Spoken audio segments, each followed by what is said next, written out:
welcome back to Anna Rose Reads the podcast. I am your host, Anna, and I'm back again this week with yet another episode.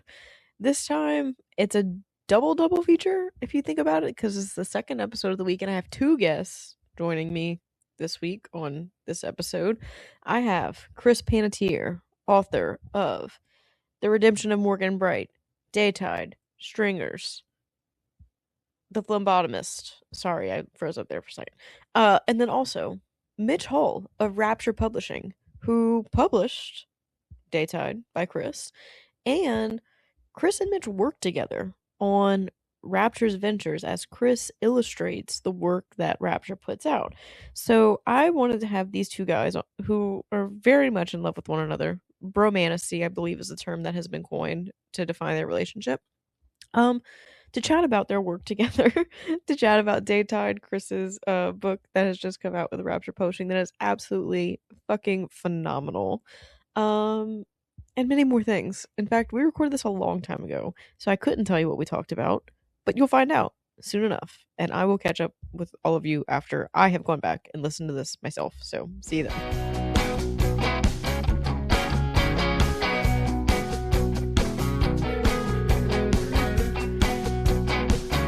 Hello, Chris and Mitch. I am thrilled to have both of you on at the same time to talk about Daytide. And so before we get too far ahead of ourselves, Chris Panatier, you speak now. Hello. No, don't do that. Hello. No. Hi, I'm Chris. This is Chris's voice. This is the Okay. legitimate Chris. This is not a ventriloquist Chris. Okay. And now, Mitch, you go ahead and speak. Hello. There we go. I can't take y'all anywhere. No. This is Mitch. This is the real Mitch. This is not ventriloquist Mitch. And I said that a lot better than Chris. Yeah, you did. I was choking on my own spit. I This know. is how And, bad well, I am at this. to be fair, ventriloquist Chris is hard to say. Goodness Yeah, it is. gracious. That's a tongue twister. Woo! Okay. Man. Okay. Okay. Sorry, Anna. All right. We've already screwed it all up. No, this is exactly what I'm going for whenever I start this shit. Well, welcome the both of you to Anna Rose Reads the podcast. I am thrilled today to have both of y'all on to talk about Chris's book Daytide that is being published by Rapture Publishing. Mitch, that's why you're here. Yes. In case people are not as familiar with you guys as I am, I'm going to go ahead and let y'all introduce yourselves and what y'all are about. Mitch, I'll get you to start first because I think people may not be as familiar with you as they are with Chris. What's that supposed to mean? He's a tough guest. He's a real tough guest. Yeah, Totally fair. I'm very difficult to work with. So my name is Mitch Hull. I own and operate Rapture Publishing. Chris is my in-house artist. I don't know if we say in-house. Is that what we say? I don't know what we Sure. say. That's fine But with me. but Chris is my guy. He's my dude. And so Chris does all the art for I primarily focus on chapbooks, which are typically around the 5,000 words area. I can't even think how to say the correct word. So 5,000 words to 10,000 words, which not to talk about the newest releases, but we just announced a book or two books by Philip Fracassi and Tyler Jones, and those are both over 10,000 words. So there is like an array, but I think 10,000 is probably the max. But anyways, focus on short stories in the horror / weird kind of arena. And Chris does all the art for them. He does amazing covers, and we also include interior illustrations, and something that's kind of like our calling card, I would say. Well, we have a couple, but one in particular is the page number illustrations. Every book has its own page number illustration on every page, and it's something that whenever you open up a Rapture book, you're like, oh yeah, this is Rapture, and that's kind of what we were going for. With having Chris do all the art is we have a very specific style, and all of our covers are drastically different, but they all fit in like the Rapture bubble. So like if you Yeah. see a book, you're like, that's Rapture. So I'm just super stoked and lucky to have Chris working with me, and I haven't annoyed him yet. Well, I'm sure I have, but not to the point of him leaving me. And that's kind of what we're going for. Just keep Chris around as long as I can. It's a solid plan. I like that. Yeah, well, Mitch, you recorded and posted your first reel not too long ago. People don't even know Man, what you look like. You're the man behind Rapture, and people didn't even know what you look like, you know? I know it was that was a moment, and I don't want to brag, but it got about 1,000 views. So I'm not trying to say I went viral, but that's pretty viral. That's pretty viral. Hey, first go, that's pretty impressive. All right, Chris, go ahead and I'll get you to introduce yourself. Your this interview in particular, within the scheme of Rapture, yes, you are Rapture's artist, but we're talking about your book Daytide today. So let's Mhm. also talk about your authorship as well as your Okay. artistry. Sure, sure. Well, I am a writer, and I write novels as well as short stories. My most of my work right now is very kind of horror, although I started kind of as a sci-fi writer. Um, I still love that area, but right now I'm really kind of exploring horror. And yeah, Daytide is the next book up for me through Rapture that Mitch fell in love with, and so Mm, now it's going to get published. And strangely, Daytide is kind of tough to put a category on, or I guess a genre. It is horrific in places. It is also quite a fantasy, but I don't know. I don't like necessarily calling it a dark fantasy. I feel like it's because even though it involves a second world, Hmm. it touches very heavily on humankind, and Yeah, yeah. humankind has a equal say in this story. So to that extent, it feels very much like a horror story to me. You are dealing with a kind of a almost an apocalyptic pandemic, but it's a psychological pandemic, and that is kind of how the story is framed. Hmm. So we're calling it a horror fantasy, but you can call it whatever you want. Uh, I wrote the book originally 3 years ago, and then rewrote it two other times. And then Mitch got it, and we made some additional changes to it. Mitch is a really intuitive editor. Hmm. And so some of the things that Mitch was like, hey, I'd really like to see this or this fleshed out a little bit more, or more of this, please. I was like, I agree with all of this. So strangely, we get along. Whew. And I think that Daytide is going to be better for that, and for Mitch's input. So we're super, super excited, and getting back to the art and the rapture piece of it. Daytide is fully illustrated by me, and there's going to be some color stuff, some black and white, some pen and ink. Runs the gamut, really. Hmm. Well, it's a good thing that y'all get along because this would be really awkward if y'all didn't. Oh my God, we it just we would. turn it on for podcasts, I to be see. honest. Yeah, Yeah. Fair Yeah. enough. Yeah. And normally I don't have editor publisher on with an author to talk about the book, but on separate occasions I have talked to both of y'all about what's going on with Rapture, kind of just like, touching base on what's going on, and y'all have both talked to me about this book before.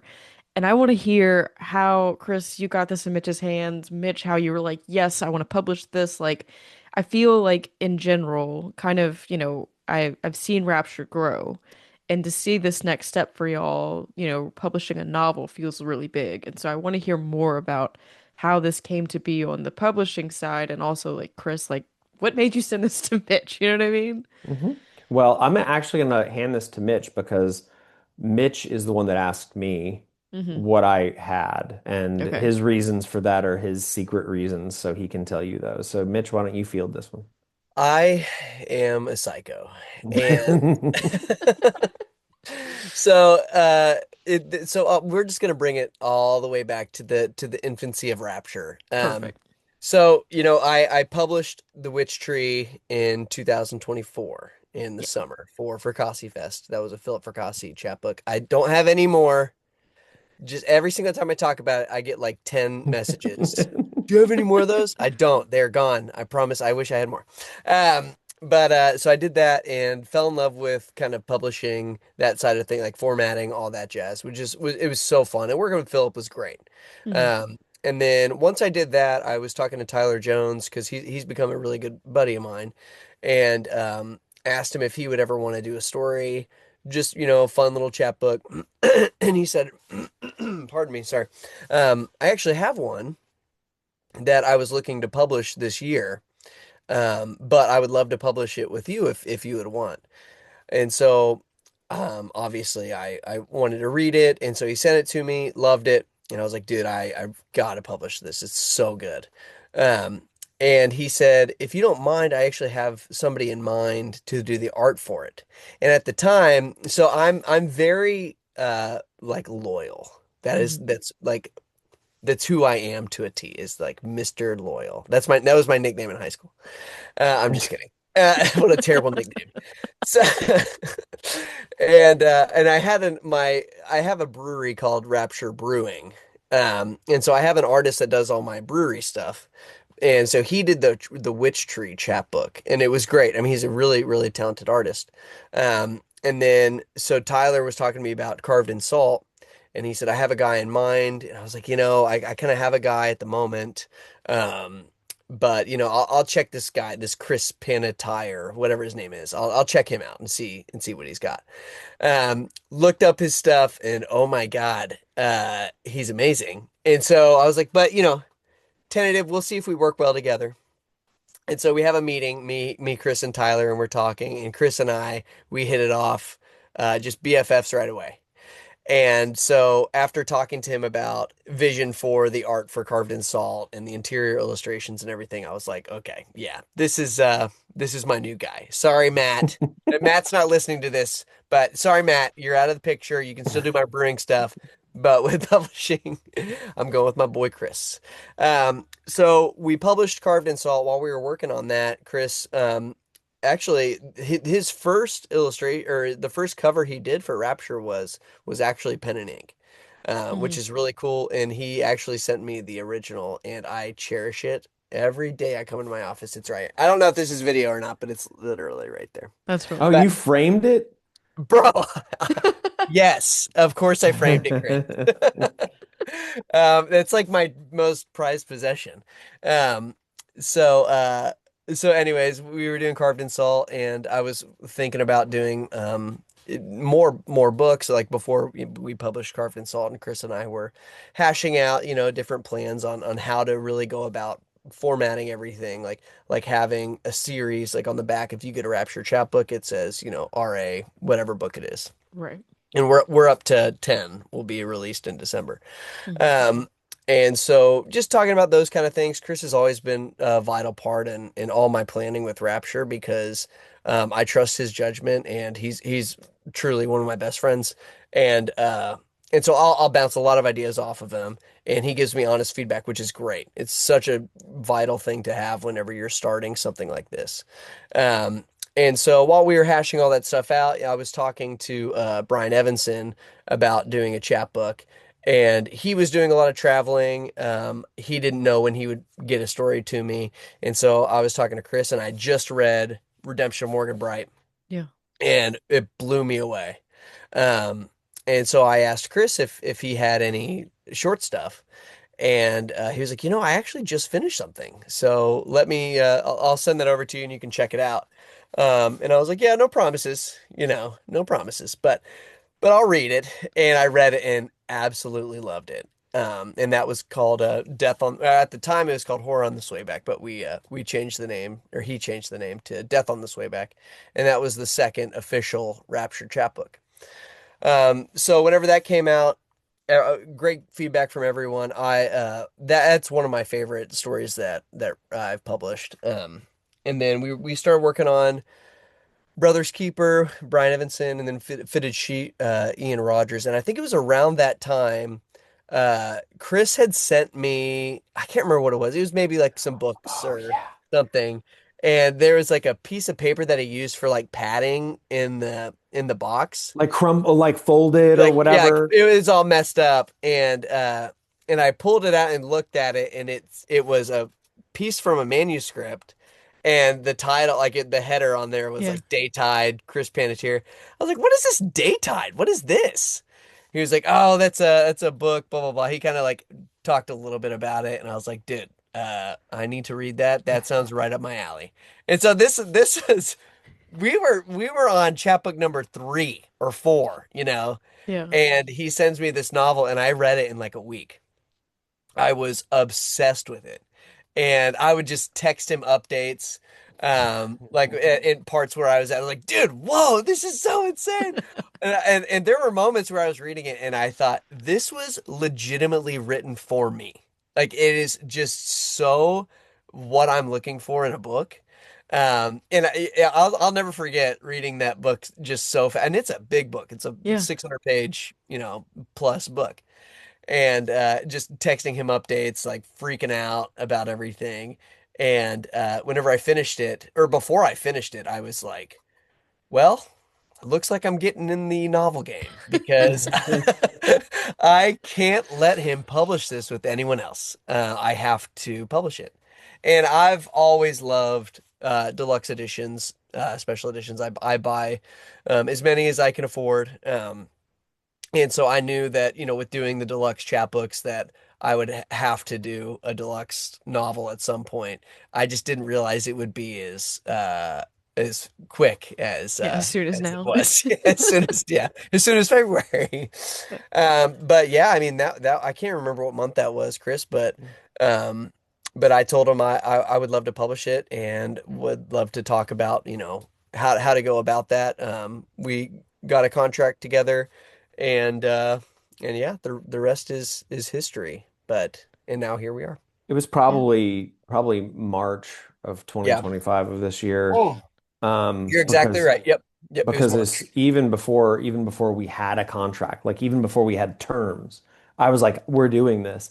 And Yep. what's the thing I'll add is that I would never, it is terrible advice to give to any writers to go, yeah, let's make a deal with no contract. That's Yeah. the dumbest, Yeah. that's the worst advice you could ever give. But this speaks to who I had learned Mitch was by that Yeah. point, having known him for maybe 7 months at that point, 6, 7 months. Which was I was like, oh, I trust this person entirely. And boy, that's rough in the indies because the indies Yeah. have a lot of people that are like, oh, these are great people, and then it implodes and you hear all these terrible stories. But from the start, I trusted Mitch completely, but even more than trusting him as a person, I was like, if you meet with enthusiasm like this, dig your talons in. Hmm. Because as you can see, you can see right now, Anna, the extent of the Rapture publishing empire there in Mitch's closet. Yeah. Okay. Office. Office closet. We're going to Office. call it a cloffice. Okay. Office. And um, there, at this point now, I, when I was trying to publish this book in 2022, I had only published one book before The Hmm. Phlebotomist. I was as unknown as I am now, I was even more unknown then. And now I would have some more opportunities to get this book out there. But as soon as he was interested, I was like, no, I don't care what opportunities are out there. And then when he was like illustrated all of this, I was like, yes, this book deserves that. I Hmm. It's such a strange journey, this book, that I just think this is the perfect fit for it. Yeah. And I have not doubted that decision 1 second. Yeah. So, yeah. Well, having read it, it's not a book that I even know how to elevator pitch. Like whenever I think about how I'm gonna tell somebody about it, because so much of it, the joy of discovering what the book is actually about is half the fun, right? Like that's Hmm. something that you do with this book is like the discovery aspect of what's really going on.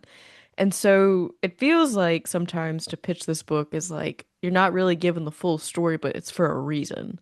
Yep. But I think whenever, you find somebody like Mitch who is as enthusiastic about what you were able to accomplish, I totally understand feeling the need to like, yes, this is its home. This is where we're going to run with it. But I do have to ask, were you like, was this your plan all along by putting that packing paper manuscript in there? Isn't that so funny? So I have, usually, and like the last book or two, I didn't do it. Maybe because I'm such a stingy person when it comes to trees, that I didn't print out my manuscripts. Especially Hmm. when I first started writing, I was like, oh, this is the step where you Yeah. print it out and you have it and it's real.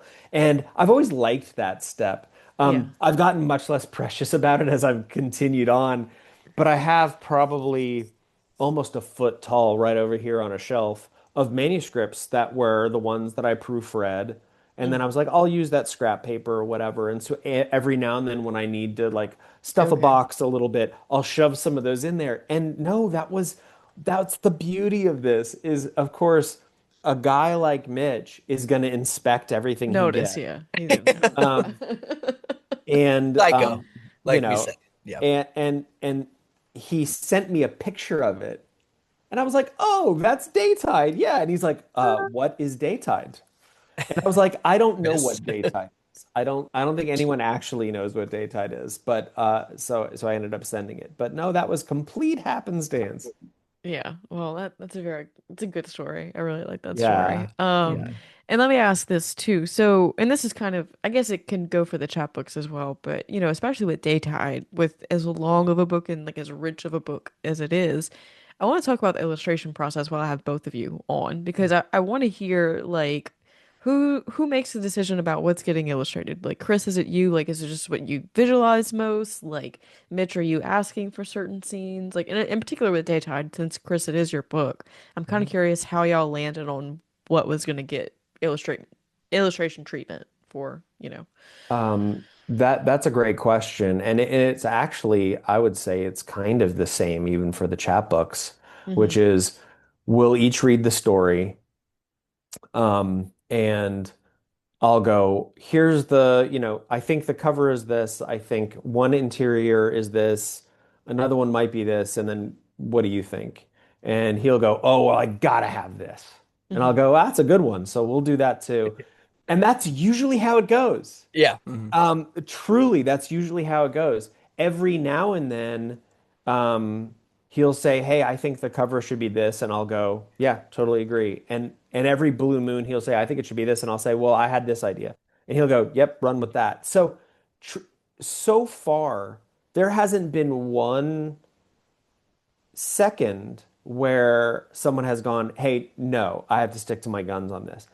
So far, and that will come, I'm sure, but Yeah. so far, we're kind of going, hey, here's what I'm seeing. I just read the story. Here's what I'm seeing. And the other person goes, yeah, but what about this? And then the other person goes, yeah, actually, that's way more awesome than what I was thinking. And I Yeah. think that's probably happened either me starting it or Mitch starting it, probably 50-50 of the time. I mean, Yeah. Mhm. I mean the he told me the idea he wanted for Phil Fracasse's Servitor, and I Hmm. was like, yeah. So that's what I drew. And then for Tyler's, Hmm. um, Mitch had an idea, and I went, actually, I want to do this kind of old man thing. And he was Yeah. like, yeah, do that. He was like, but I got to have the arc. You got to draw the arc Yeah. because the Ark of the Covenant is in it. And I was like, no problem, Mitchy, calm down. And I need my And arc. and and so I did that, and so it's worked really well. And then if you expand that to Daytide, once he was like, I want to publish this, even before anything was signed, I was working on the cover. Hmm. I started on the Mhm. cover, and the cover concept was Mitchum's idea. Ooh. So as soon as he said it, I was like, "Oh, that's amazing." And he sent me, this is what's so crazy. So folks have seen the cover's out there, you can see it. Hmm. It's like this Renaissance style angel, and she has her face painted like Ziggy Stardust, right? Yeah. So I wasn't even sure what I was going to do for the cover, but Mitch sent me this picture from this painting by Abbot Henderson Thayer of an angel, because Thayer painted a bunch of angels. Mhm. And he goes, why don't we just put like this on the cover? Because it's kind of this classical angel, which is kind of funny because the book kind of thumbs its nose at that idea while Yeah. also being that at the same time. Like they literally look like classical, Renaissance angels. A lot of them do anyway. And and I was like, well, I don't want to use his, but there's a character in the book named Kea Sin, and Kea is an art history major. Kea actually references in the book Abbott Henderson Thayer. And out of the blue, That's perfect. he Wow. sends me that image, and I go, Yeah. okay, well, what I want to do is I want to do one in his style. Yeah, yeah, So yeah. I'm going to paint my own angel, but I'm going to do it in a similar color scheme. So Hmm. it looks like a legit sort of Renaissance style thing that has been basically vandalized by Hadriel, this Yeah. angel. Hmm. And so, and if you zoom in on the rock that the angel is sitting on, it says Hadriel was here, like with a Z. Oh, I love that. It's like engraved in the rock. Yeah. Um, so that was his idea, and I am such a, when it comes to doing art stuff, I'm very quick to be like, that's a bad idea. We're not we're not doing that. And so it's to Mitch's credit that most of the time I'm like, that's a good idea. Yeah. And I've worked with like I've worked with Big Five for Hmm. covers. I've worked with when it comes to albums, like I've worked with like Warner Nashville for albums. And let me tell you, Yeah. I hope no one from Warner Nashville is listening because the ideas they had They for me probably are. on the cover I did for them, their initial ideas were so bad that I told them, I said, look, I'm not going to do that. I said, it's going to look stupid. You think it's cool in your mind, and I get it, but it's going to look dumb. And I don't have to be your cover artist. You can go get someone else. And they were like, no, no, no, we'll go with you. We agree. Maybe it's dumb. So, and then, when it comes to deluxe editions, Mitch is like, those are illustrated. So we have to do some Hmm. illustration. Yes. And that was also very kind of, I was like, well, I want to do this, this, and this. And thankfully, Mitch, I would not have done some of the illustrations I did, Hmm. except for the fact that Mitch was like, I really want this. Yeah. Yeah. And part of it was because I was, on the one hand, um, not sure I could execute them Hmm. because I kind of know my limits, I think. But then again, in being forced to execute them, I was like, oh, I can do that. And one of them, there is one illustration. It's a black and white pen and ink of Hadriel Hmm. in a fight scene. Hmm. And I'm just gonna say the word Morrissey, and anyone who reads the book is gonna You'll know know. what I'm Yeah. talking about. And that is like that's my favorite illustration in the It's whole thing. And That's and I mine too. wouldn't Yeah. I have love that one. awesome, awesome, and I would not have drawn that unless Mitch had brought it up because I was kind of afraid to depict Hadriel.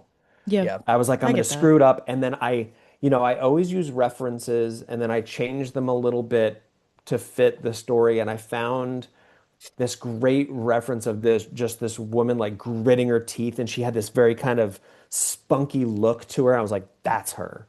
Hmm. So that was the reference I used. And I'm just really glad for that. So that's kind of how it ended up going. The book also has end papers. Yeah.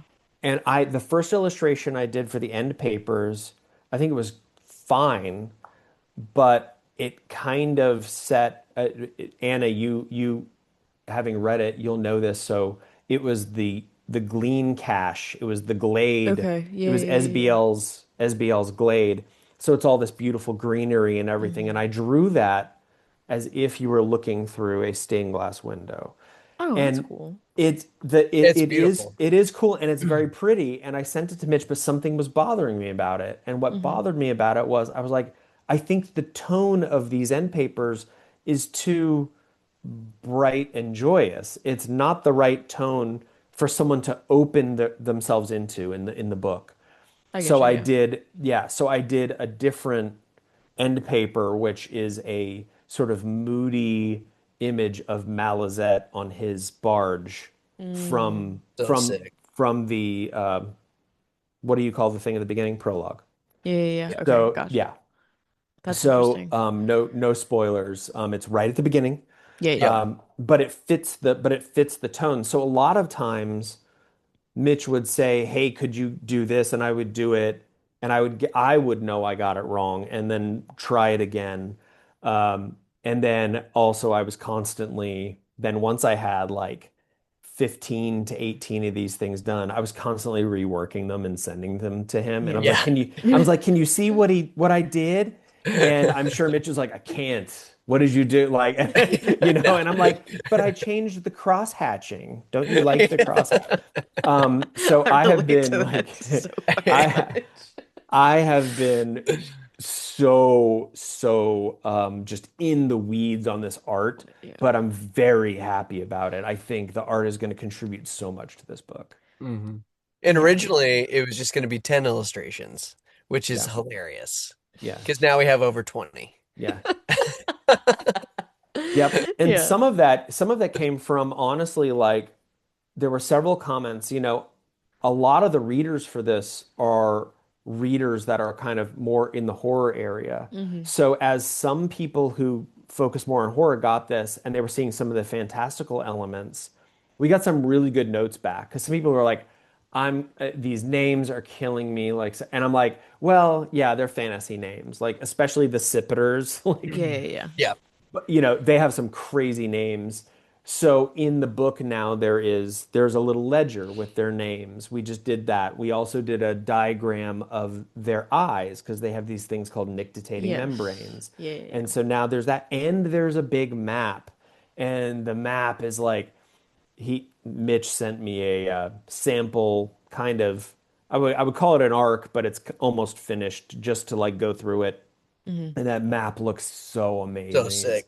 so good. So we did those things based on some reader feedback just to make it a little smoother for folks who don't spend a ton of time in fantasy. Yeah. No. Um, I think the illustration that I do look the one of Hadriel is my favorite, but the one that I feel like served the narrative best is the big ship. I can't think of the name for it oh, the anymore. Oh Sky yeah. Crypt. The Yeah. Yes, Sky but I Crypt, was having such a hard time yeah.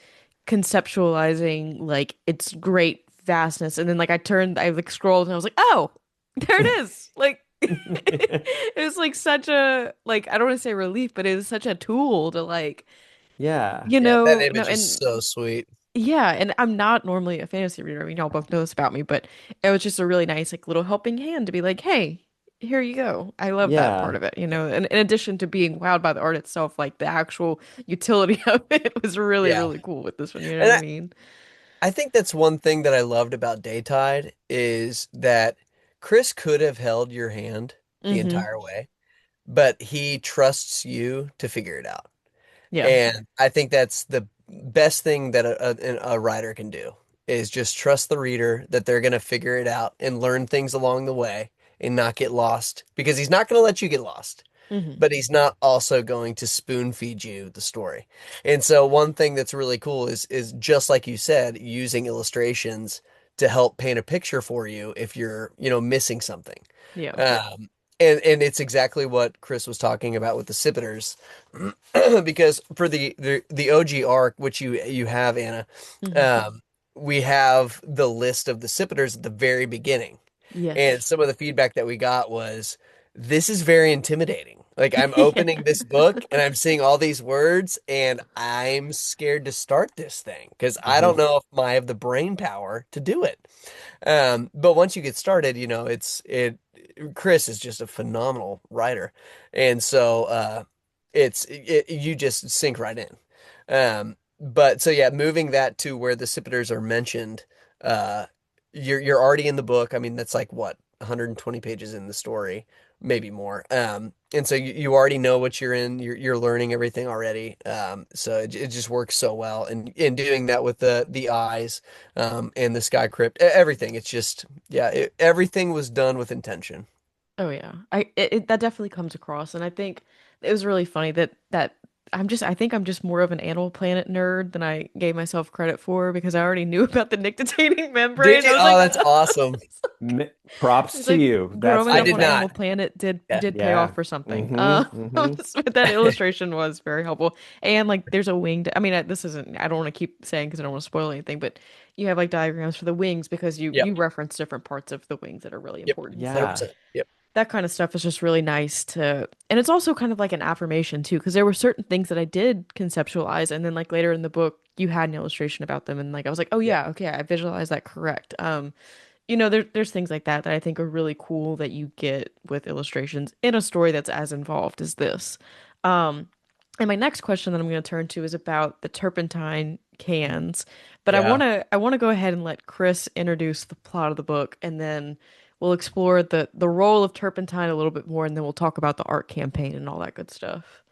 Well, you've put me on the spot on the issue that I still don't know how to pitch this book. But I will.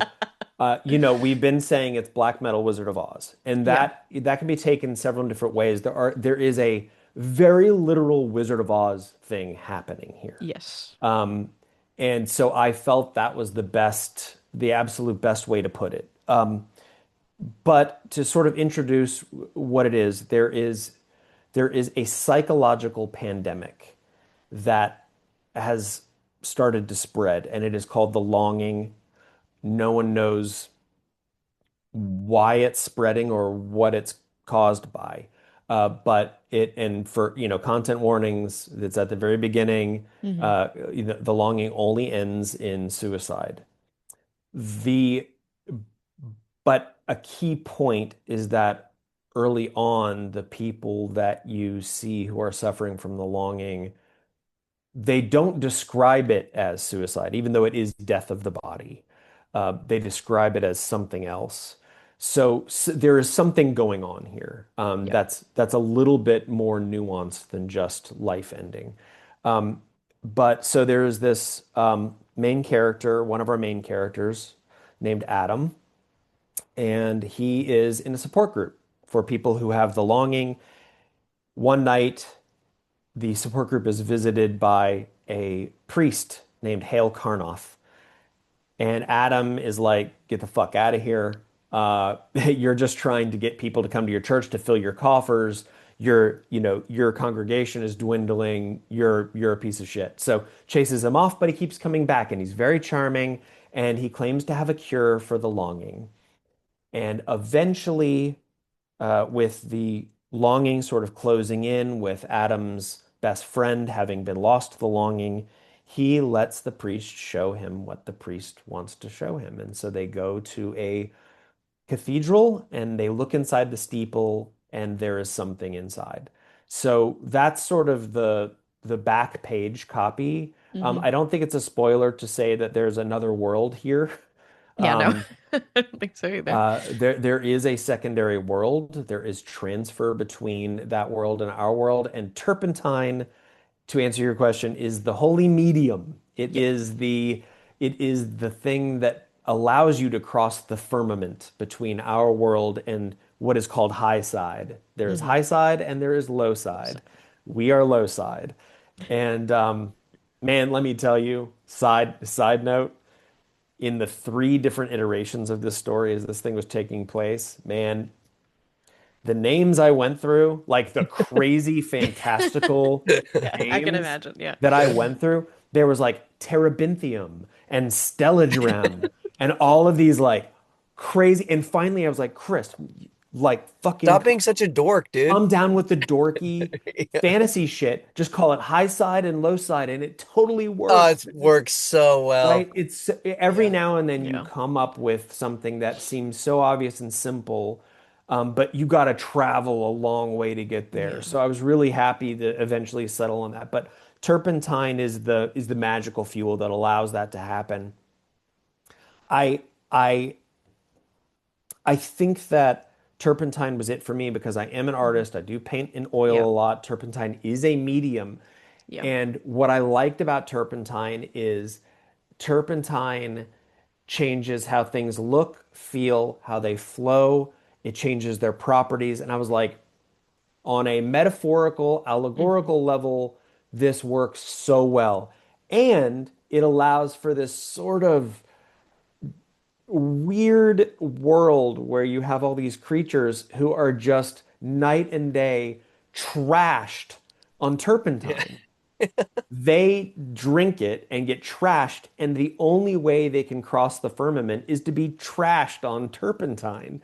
So I was just like, whatever this story is, and I knew that early on. I Yeah, knew yeah, the story was going to involve that, even in the first iteration. And I was like, I have to find a way to tell a story that orbits around this, that makes this work. And I just took it to sort of the extreme. Their whole world is built upon turpentine. And where does hmm it come from? Pine trees. yeah. Everything is fucking pine trees. Like I did so much research on pine trees, on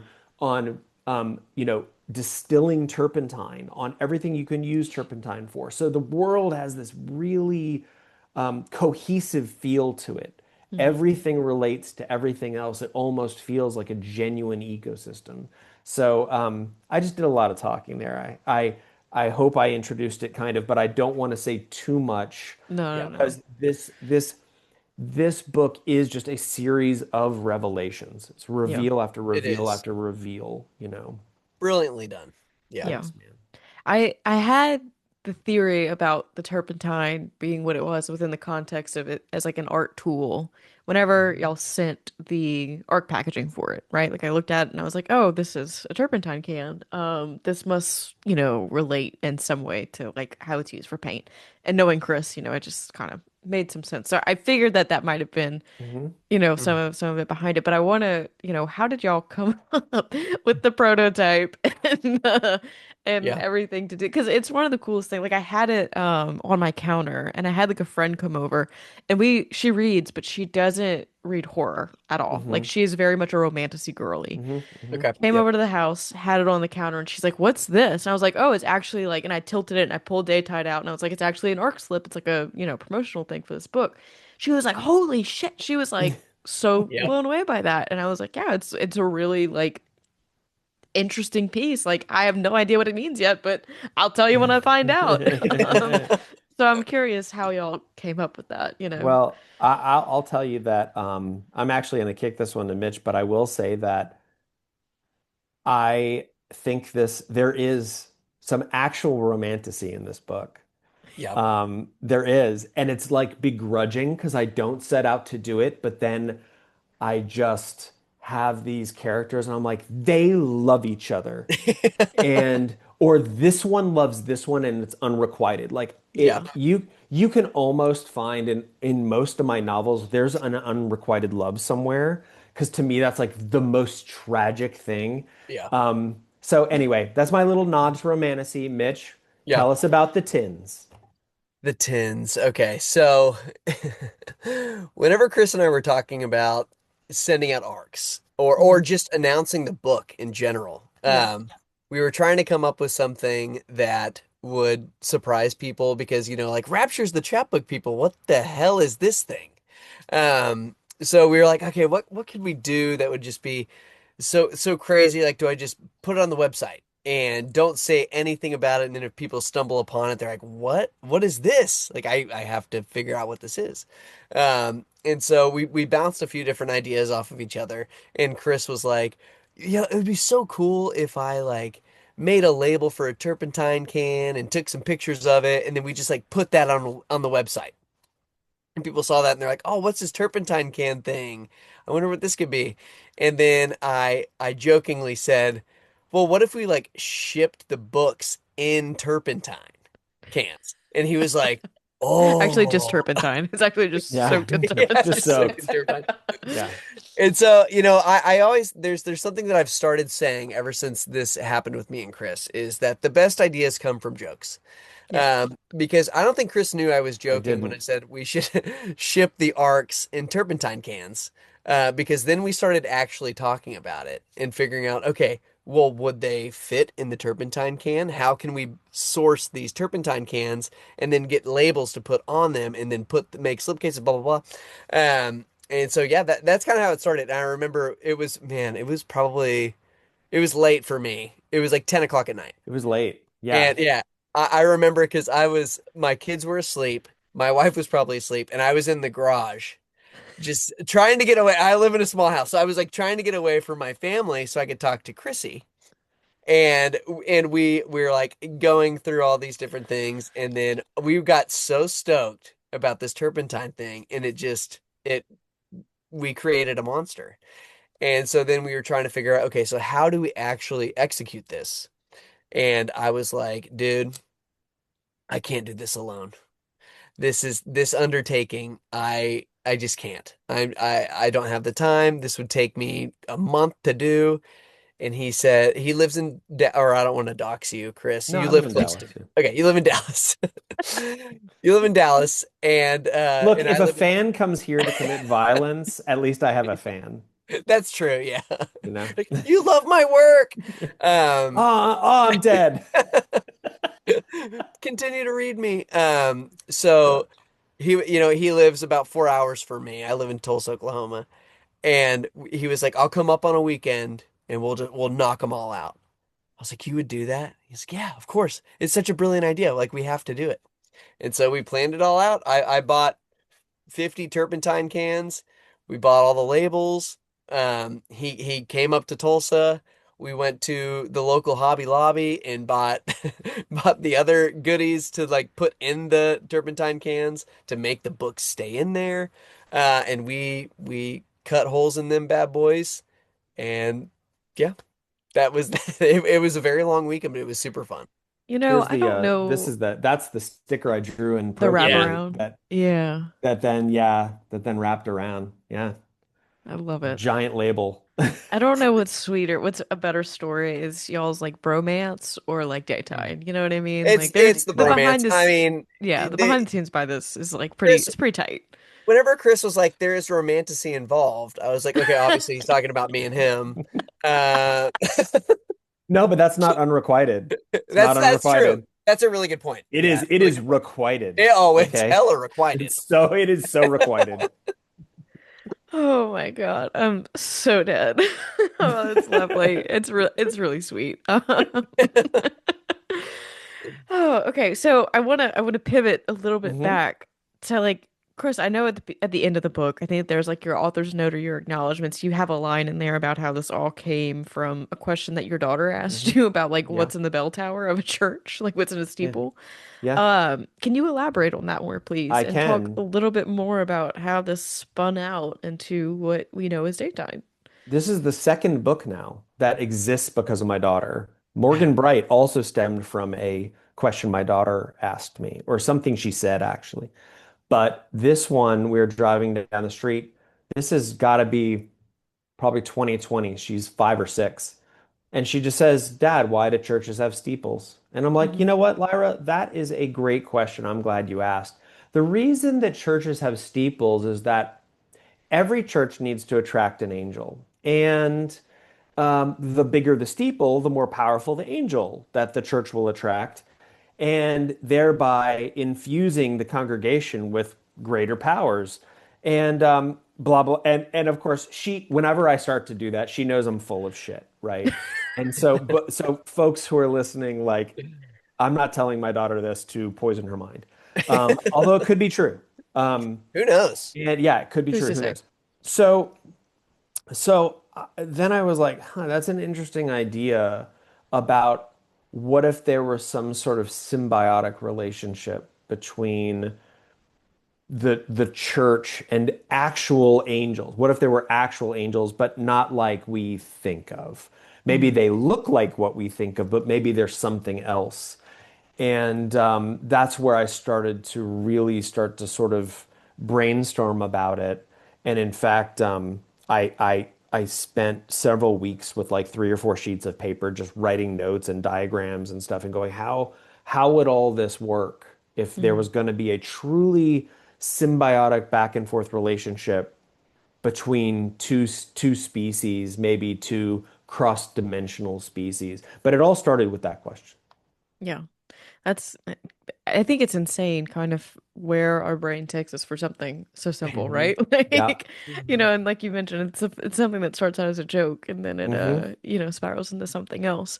And I kind of like I want to ask Mitch, like I want to ask you what were the parts of this book that made you like text Chris and be like, "Oh my God," like what were your because I did the same thing too because I didn't Yeah. have anybody else to talk about it. I only had you Yeah. and Chris to talk about. So there were certain points I hit that I was like, I gotta, talk to them about it.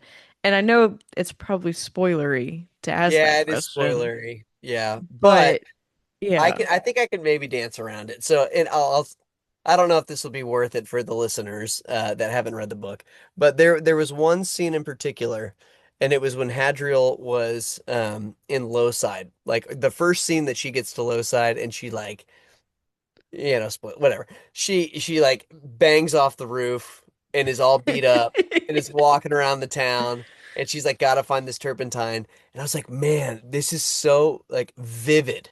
Like the imagery is so vivid. I could see it happening and it's like a beautiful disaster. Yeah. And I was texting Chris, I was like, dude, this reminds me of like Ryan Johnson could take Daytide and create an HBO show. Or Ryan Johnson or no, who was it that I said? It was the dude that did Leftovers, Damon Lindelof. If Damon Lindelof got Daytide, he could create the greatest show HBO has ever seen. And it would work so well. So Damon, if you're listening, buy Daytide. I'm not going to send you a free copy, obviously. You have to buy it. It'll be worth it, and you'll want to create a show based off of it. But no, I just remember texting Chris about that scene in particular, and that's legit when I knew Yeah. this book was made for me. That It's was my just follow-up everything question about for it. you is going to be Yeah. like, was that the same point that you were like, I have to publish this? Yeah, Like, on it really was that early. yeah. And a lot of the stuff with Adam and Karnoth, Yeah. uh, with the um with certain things that happen in their storyline, Hmm. I was just yeah, I was hooked. I was so Yeah. hooked. Kind of a pun. Um That's funny. Okay, yeah, that's good. yeah, So I'm gonna try to pivot away from spoiler territory yeah, here, but we're talking about how grounded this book is, while it's still so fucking fantastical. But I yeah, think the reason that it works is because it's so rooted. Like Mitch, you just talked about how vivid, like you feel like the way that Chris wrote it, you could walk outside and see it, even though it is batshit yeah. insane. Mhm. And I think that one of the really good things, Chris, that you do with this book is one, the world building. You dispense information without lecturing us, and we talked Yeah, about how the illustrations help with that. But also it being as grounded in reality as it is to kind of kick off, and then we elevate and we come back to it here and there. It feels really unique to write a fantasy novel in this way that is still so grounded in our reality and yet so far out. What was that balance like for you writing it? Like, how did that feel to you to maintain that, like, yeah, this is all stemming in our human experience, but what if there's all this behind the scenes Mhm. that's so imaginative, right? Yeah, that's a good question because it goes to what I had to do to write this book to get it correct. Hmm. The first iteration of this took place entirely in high Okay. side. There was no Gotcha. low side. It was just and it was also it was very different. Hmm. But as I was writing it that first time, and I was starting to figure out what it really meant, and the whole discussion of belief and faith and what do they really mean and how could they be repurposed? Hmm. Um, how could they be, you know, how could they be molded? And I won't say more than that because it would be kind of spoilery, but Yeah. I was like, I knew it lacked something. And I was like, I think what it lacks is we have what these creatures are doing, but we don't have the consequence Hmm. for for the other side of the equation for the human beings who are in loci. We don't have the consequence. And so I wasn't feeling it. Though I had a lot of really cool stuff going on, and a lot of neat world building and set pieces, but I didn't care enough. Yeah, yeah, yeah. I And I gotcha. was like, I really have to lean in on another storyline. And so I started with Adam. Mm-hmm. And what's funny is, the story that everyone will read who reads this book is Adam in the support group and Karnoth showing up. Hmm. The way it started when I first wrote it was Adam at a county fair, which is funny because I just wrote a book called Shit Show about a county fair. Yeah. It was Adam at a county fair and a traveling priest Oh, wow. who Oh, who who comes to the county fair. And it was just it didn't feel right. I Yeah. kept trying to make that work, and then I went to a small time church in a small town, and then I was like, no, this is the wrong feel. This needs to feel grittier and bigger and realer. So I put it in Philadelphia at like a YMCA in a support group, and I was like, yes, this feels correct. And of course, hmm, there's going to be a big cathedral nearby. And so, to answer that question, I I had to get there. yeah, Hmm. yeah, So I had to be I do tend to be very self-aware in my writing as a reader, where as I'm writing it, I kind of had this t clock ticking in my head where I'm going, you know what, the reader right now is falling out. mm, And they're either falling out because of your pacing or you've gotten off track or there is just something missing. yeah, And it took me 3 times. I mean, it's a 550-page book or whatever. I wrote, 612. okay, 612 as in print. Um, it took it took all of that to really figure out what it was and to laser focus it. Um, you know, I introduced Adam, I introduced Karnoff, I introduced Kaya.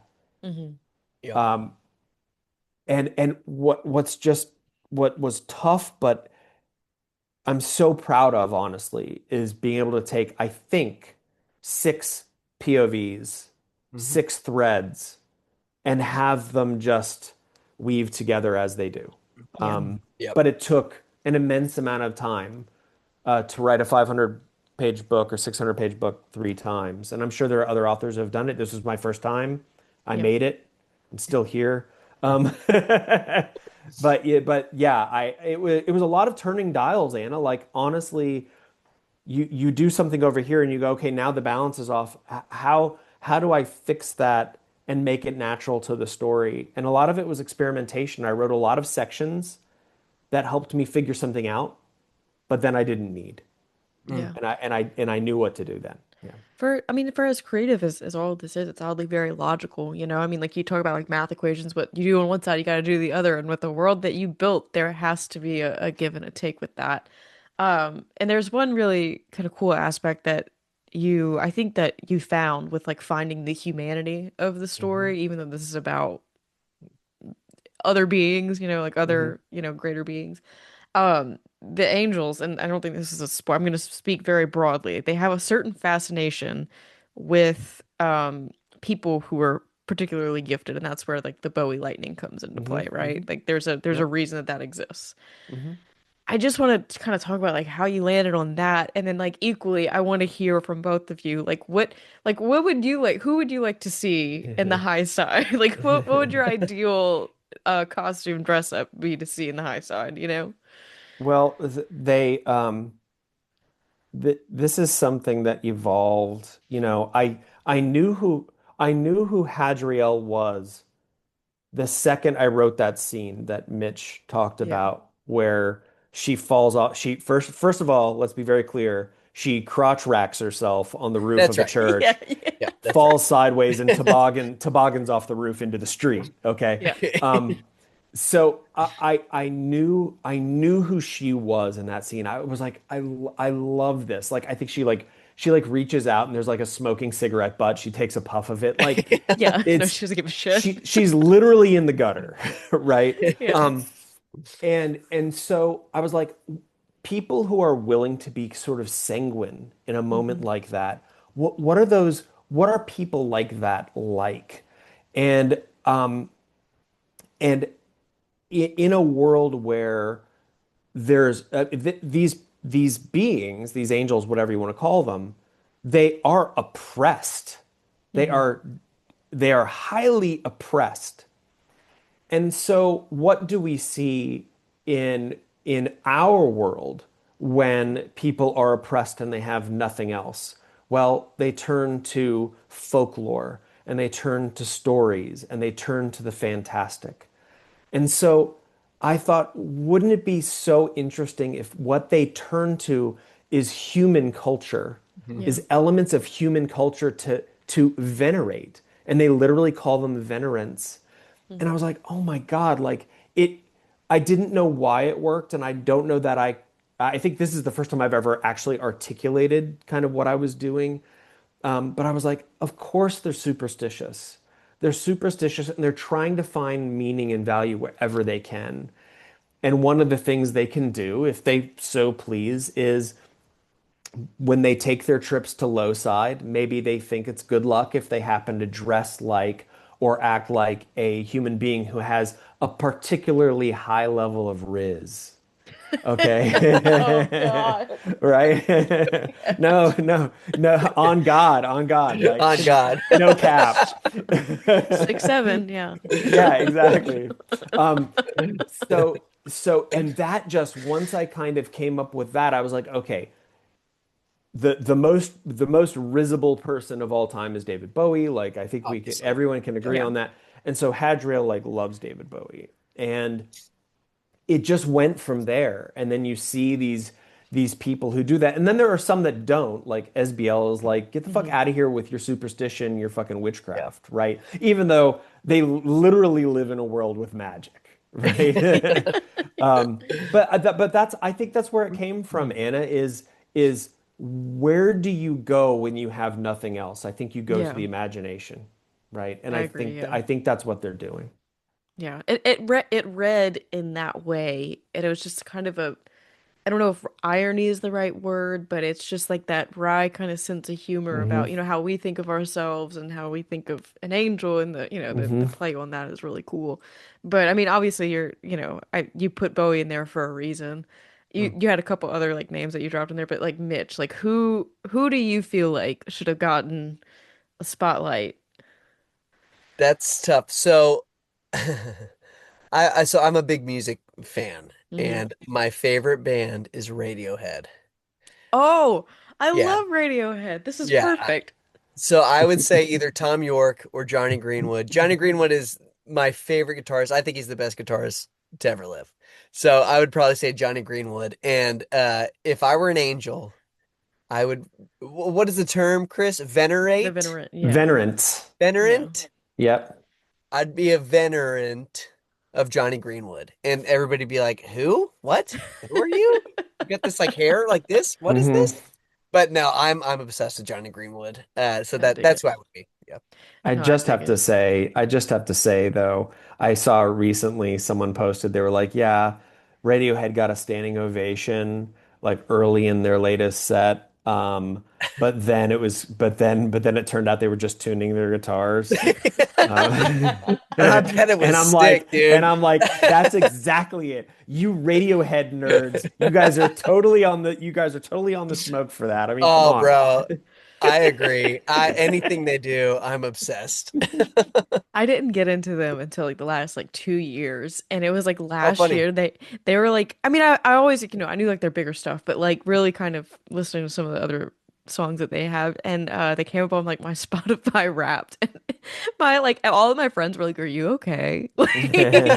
Like, are you going Oh, through it? I I'm like, love Radiohead. yeah, a Yeah. little Oh, bit. And I don't doubt that they'll be right back there again this year, but at least people will know to yeah. expect it this time. So We Yeah. haven't sent it to the printer yet. It's not too late for me to drop a little Ooh. Tom York or Oh, dude. Greenwood. We could Mm. do it. I And need Anna, I to. will say one other thing is there are two call outs in here because Mitch was like, "Hey, it'd be cool," and I was like, "That's pretty cool." There are two call outs in here to things that happen in Death on the Swayback. Yeah, shit. Okay, I wonder if I missed them then. you probably did. They're in scenes with Isilgissa, the stick Yeah. witch. If Okay, anybody okay. gets Yeah. it, Oh, yeah. I swear I okay, I'm gonna sound like I'm just like saying it because y'all Yeah. said it, Oh but No, there yeah, no. was yeah, I Tell there me, know. tell me, tell was me. there was something about, and I can't remember, but I remember thinking like, especially their whole world, like you said, is Hmm. dictated by trees and the growth of trees, Yeah, and that is I was like, oh man, thematically this fits really well with the yeah. story back. And those I were pine definitely, trees. yeah, and that Uh-huh. was like really when I think it's one of the first times that they're really in the, not to be punny, but in the thick of it, Yeah. Yeah, like yeah. really touching down on Earth that, or not Earth, but like their forest for Hmm. like one of the first Hmm. times. Yeah. I remember thinking thematically like that fit in, but I'm gonna have to go back and read for the specifics on that because I Isn't that want to know cool? now. That is very Yep. cool. I love nerdy stuff like that. I mean, I I love a literally good just said callback. Radiohead's my favorite band, so obviously we're gonna have nerdy stuff. Yeah. Yeah. Oh man. Okay. Well, I want to wrap up with one big question, and it feels like a really cheap question. I'm not gonna lie, but I have to know because my curiosity is burning. Is there a chance that this is not the last that we will see of this world? I know that this book, I think it's a fantastic book as it stands alone. However, the world that you created, Chris, I just feel like is also rife with possibility. So I'm just very curious if it's something you would ever consider going back to. I would, but with massive, massive caveats, right? Like Yeah. there would have to be setting aside like there would have to be a demand for it. Yeah. The bigger concern personally is I would have to have a really, really good reason, a really good thing that I wanted to explore, something that was set up by this world. And there's a lot that's set up by this Hmm. world, and there's a lot of opportunities um, to explore so much. But I would have to have the right angle in, Yeah, you yeah. know, I get you. i- who would I, who would I bring up, because like Hmm. for some of the characters, we get their whole arc in Yep. in Daytide. We get their whole picture. We get them from beginning to end. It couldn't be them. Right. Um, there's a million different places you could go for some of the things that are referenced that happened in the past. That would probably be my way in. Hmm. Yeah. Um, and I would always entertain it, but there would have to be a reason to do it. If the reception to the book is good enough that people are interested in doing a trade publication for this and it gets wider Yeah, yeah, release, yeah. I get you. then there might be the opportunity to do a either a sequel or a prequel or a in the same world sort of Yeah, story. kind of like a spin-off, like almost like Yeah, the, yeah. I yeah, gotcha. exactly that. And I think that's what it would be. I don't think there's a sequel Hmm. to this. Yeah. I don't think there's a prequel to it. Yeah. I think it would just be another tale from this world because there is a lot there. Yeah. Yeah. I could do the short story about how Hadriel got her thimble, Ooh, I right? like That she that. keeps That's a referencing, great Hmm. right? idea.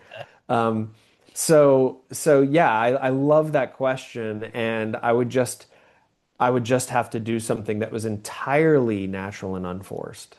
Yeah. I felt like with the conclusion of the book and where you left things, I was like, I don't see a direct follow-up to this being the answer should Chris return to it. It was more in the vein of like, he's built a lot here. I wonder if Yeah, this is a Yeah. sandbox he'll keep playing and kind of thing. yeah, yeah. But no, it's a really cool fucking book. Like it's just I don't know that I've read a book quite like it. Yeah. It's not, I've talked to both of you trying to comp this book is like, it's a thing of its own, but it's so Yeah. damn good and just the humanity and with your character work, I think is what really makes it sing. And it's a little ironic that we say that because it's a book about not humans, and or, Yeah. and how it ties into our humanity and where it's Hmm. detrimental and things like that. So I'm thrilled for you. I'm thrilled for both of you to get this out because I know it's going to be a Thank big accomplishment for Rapture for one to get a novel out and two, Chris. I mean, I just think this just feels like a passion project for you because you're doing the actual narrative, the illustration, like it Hmm. feels like you were Yeah. bathing in this story. You know what I mean? Yeah. It's been really nice to come back to it, um, and put all those finishing touches on it Yeah. and give it so much love with the art and working with Mitch as he emails me fonts and is like, "What do you think about this one? What do you think about this one?" and shows me the layout and all of the hard work he's doing, and then the little Easter eggs that he's like, what if I did this? And I'm like, what if you did that? That is pretty cool. So this book, setting aside the art, setting aside the story, Mitch is an artist, and this book and the way it is laid out and put together is a work of art in its own right. So um, if if uh, if anyone hates my guts, don't not buy this book because of that. Buy it for Mitch. Buy it for Okay? me. Yeah. Yep, buy it for me. Got it. Speaking of Well, fonts, dude, I might have some more coming your way. You know what I you are? got You're the Radiohead of fonts, I man. literally am. Oh my God, dude, I came into some new ones the other day.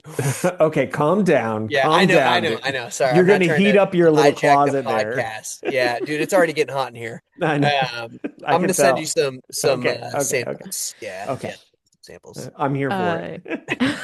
I love y'all's relationship so much. Oh man. Well, again, I'm thrilled for the both of y'all. Is there anything that we did not talk about that y'all wanted to bring up before we wrap this bad boy up?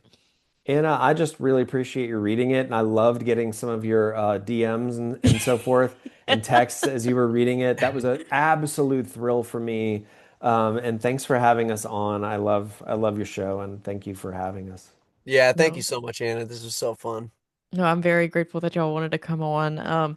Daytide is a deluxe limited edition release with Rapture Publishing. Are there copies still available at this point? There are, yeah, yeah, it's selling Okay. really well, but Okay. there are some copies left. Yep. Okay. Well, there will be a link with this episode. I mean, this episode's going to go out probably closer to pub day, but Okay. in Yeah.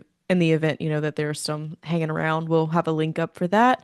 It comes out in February of 2026. And thank you, gentlemen, very much for your time. Thank you so much, Thanks, my Anna. friend.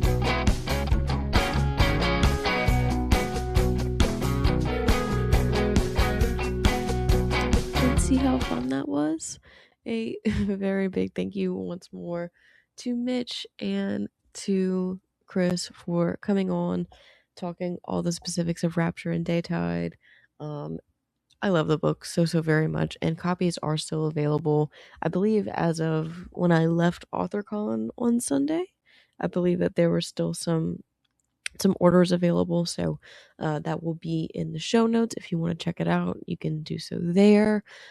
This was also recorded before I met either one of these in person. No, I had met Chris before, but I hadn't met Mitch before. And I'm happy to say that after AuthorCon, we are all still great friends, and we all love each other very much. No, for real. Chris and Mitch are some really cool people. I love what they're doing. I love their creativity. I love what they've accomplished. And I cannot wait to see what they continue to do. It has been such a pleasure to have them on the pod and to just see what they're doing. So, yeah, keep your eyes on Rapture Publishing. Next week, we'll be back on our regular scheduled programming. And just stay tuned for who next week's guest will be on social media. Thank you all so very much for listening. You all are the best. And until next time.